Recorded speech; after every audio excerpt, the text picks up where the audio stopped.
আসে, আমাদের গায়ে কাজ করে যায়, আমাদেরকে ব্যাগ টাচ করে, তা আমরা মুখ খুলতে হয়। কারণ আমাদের শরীরে আমাদের যাওয়া আসাটা ধাক্কাধাক্কি এগুলো আমরা মানতে পারি না।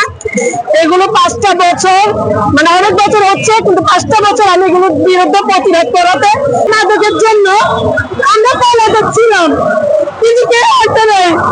অনেক স্বামী সন্তান ছাড়া আমি একা যুদ্ধ করতে, আমার পরিবারে যুদ্ধ করতে, কিন্তু কেউ আসে নাই। সারা টাকা খেয়ে খেয়ে ওখানে মুখ বন্ধ রাখতো। আমি অনেকের ব্যাপারে আমি নিজে ব্যক্তিগতভাবে মামলা খেয়েছি, কিন্তু কেউ আমাদের সামনে আসে নাই। আজকে 5টা বছর আমি স্বামী, আমার পরিবার ছাড়া, মানে স্বামী সংসার ছাড়া আছি। কেমন মাদকের বিরুদ্ধে লড়াই করবে, কিন্তু আমাদেরকে বলার সুযোগ পেয়ে দেয় না। এখন যেহেতু আমি বলার সুযোগ পেয়েছি, আমি আমার মনের কথাটা বলছি। আমি চাই মাদক বন্ধ হয়ে যাক।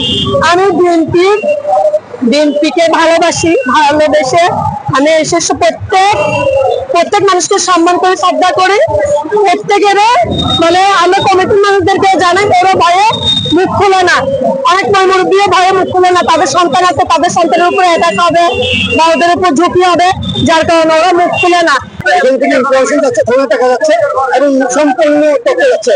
আপনার তথ্য দেওয়ার ক্ষেত্রে তো কৌশল আছে, তথ্য দিবেন, আবার ঝান্ডুর পাড়ায় তথ্য দিবেন কেন? আমাদেরকে গোপনে তথ্য দিবেন, আপনাদের গোপনে এটা রক্ষা করা হবে, বা কাজটা আমরা করবো। ধন্যবাদ। এরপরে কিন্তু আরো বেড়ে গেছে, আমি তাহলে না যাই, গেলে যেতে বেড়ে যায়। আমরা গিয়েছি, আমরা আবার যাব, অ্যারেস্ট করবো। ধন্যবাদ। আবার যাবো, বারবার যাবো। ঠিক আছে, আমরা অভিযান দিয়েছি, ধরছি, আবার অভিযান চালাবো, বারবার অভিযান চালাবো। আমরা কাজ করছি। ধন্যবাদ। কাজ করছি ওটা নিয়ে। আমরা জানি যার কথা বলতেছে তাদের তালিকা আমরা করতেছি, একদম ধরে ধরে তালিকা করতেছি এবং তালিকা ধরে ধরে আবার অ্যারেস্ট করবো। ধন্যবাদ। যাবে না, বলছে যে সন্ত্রাসী, যে মাদক সম্রাট, তার বিরুদ্ধে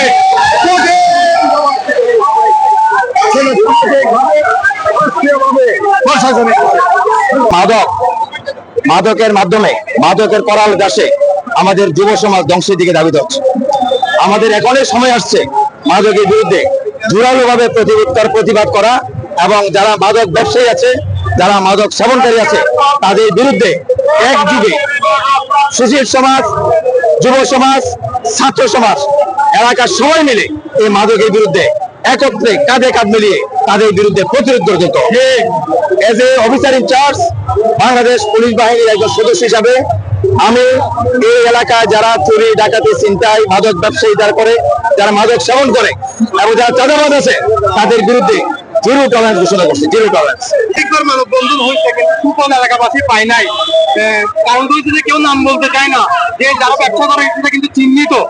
এবং ছোট থেকে আমি নিজে এখানে এলাকার স্থানীয়, আমি দেখে আসছি, ছোট থেকে ওদেরকে দেখে আসছি, কিন্তু এখন পর্যন্ত ওরা কি ব্যবসায়িক আরো বেড়েছে।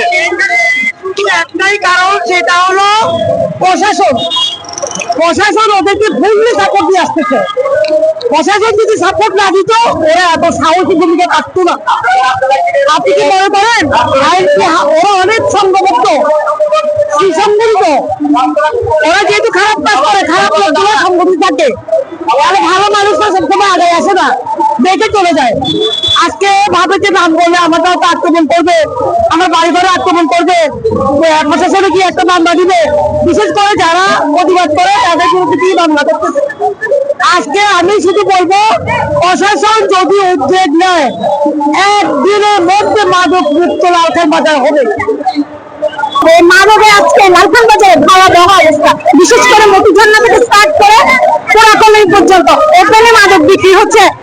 ইয়েতে অটো রিক্সায় করে সন্ধ্যার পর এবং সকাল ভোরবেলা, এই দুইটার টাইম যে যার অবস্থান থেকে যদি এই দুইটা টাইম আমরা সচেতন হই, এই দুইটা টাইম যদি আমরা ওদেরকে ধরিয়ে দিই, আইনের আওতায় নিয়ে আসি, তাহলে লালখান বাজার অন্তত মাদক মুক্ত হবে। এবং আমি এখান থেকে দাঁড়িয়ে আমি যুব সমাজকে একটা মেসেজ দিচ্ছি, যে বন্ধু তোমাকে মাদকের জন্য ইনভাইট করবে, সে তোমার বন্ধু না, সে তোমার শত্রু।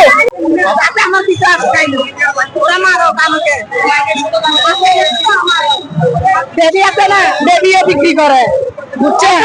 ওজন বিক্রি করতেছে। আমার জিএ চালাতে বলতেছে আপনি কয়টা নেবেন? কয়টা লাগবে?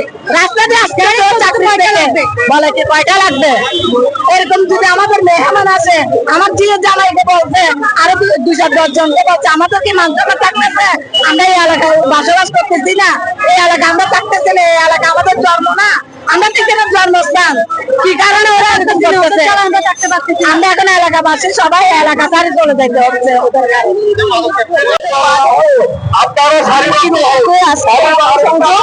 জনস্বার্থে সবার জন্য আমরা একত্রিত হয়েছি। আমাদের এই এলাকায় যেন মাদক ব্যবসা বন্ধ হয় এবং এই মাদক ব্যবসার কারণে আমাদের যে অপকর্ম হয়েছে, আমাদের ছোট বাচ্চারা আমাদের যুবসমাজ ধ্বংস হয়ে গেছে, ছোট ছোট বাচ্চারা নানা রকম অপকর্মে জড়িত হয়েছে, চিন্তায় এবং দর্শন পর্যন্ত তারা করছে। ভয়াবহতা থেকে আমরা এদের রক্ষা করতে চাই। আমাদের সবাই সম্মুখে হবে, এখন থেকে রুখে না দাঁড়ায় তাহলে আমাদের সমাজে সবকিছু ধ্বংস হয়ে যাবে। মূলত 5ই আগস্টের পর থেকে আমাদের এলাকাতে যেভাবে আমাদের বিক্রিটা যেভাবে ভাইয়া রাস্তার মধ্যে দাঁড়ায় দাঁড়ায় 4 নম্বর গলি তার পাশের গলিগুলোতে দাঁড়ায় দাঁড়ায় বিক্রি করতেছে। একদম ওপেনলি মানুষের সামনে 10